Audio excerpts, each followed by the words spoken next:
Right, I'm selling my Woodpecker Pachinko machine. This is it working.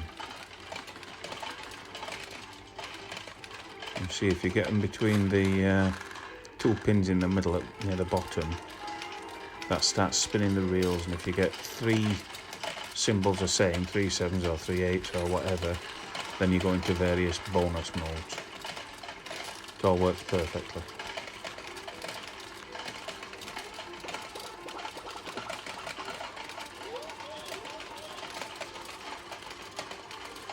It's looking like we might be getting 2 9s, 3 9s possibly.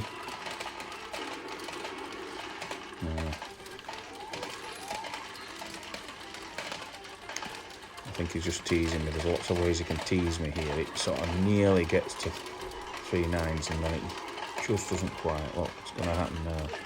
5 6. Nope. Teasing me again.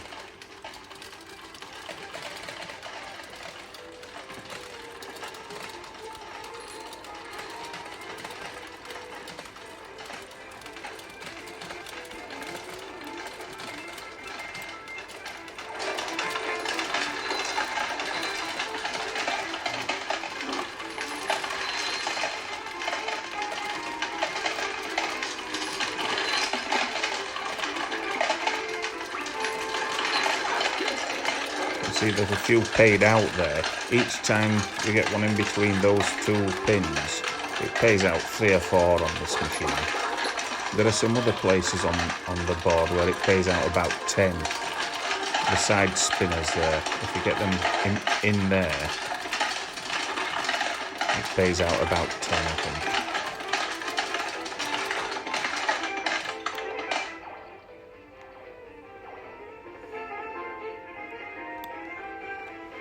So that's it, working, no problems.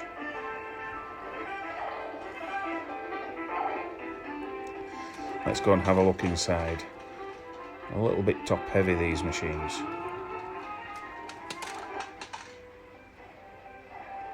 You see, that's where you put the balls in the top. That's the balls that it'll pay out its wins with. You see, it's all integrated circuits and so on.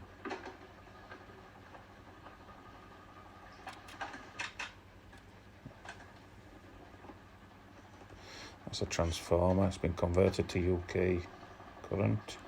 That's the volume control. A lot of these things don't have a volume control and they're set to extremely loud. Very annoying. But this one's got a volume control, so you can set it to whatever you want.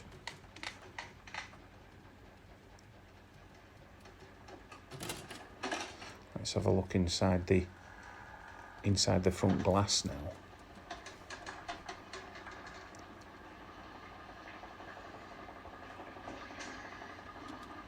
If you're an expert, by just slightly bending those pins there, you can affect the way that the machine plays, whether it's easier or more difficult.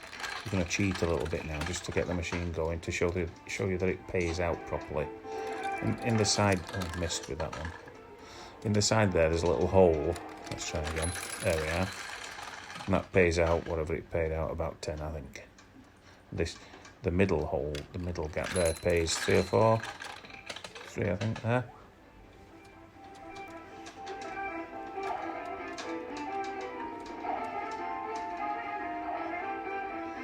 All in perfect working order. Nothing wrong with the machine at all.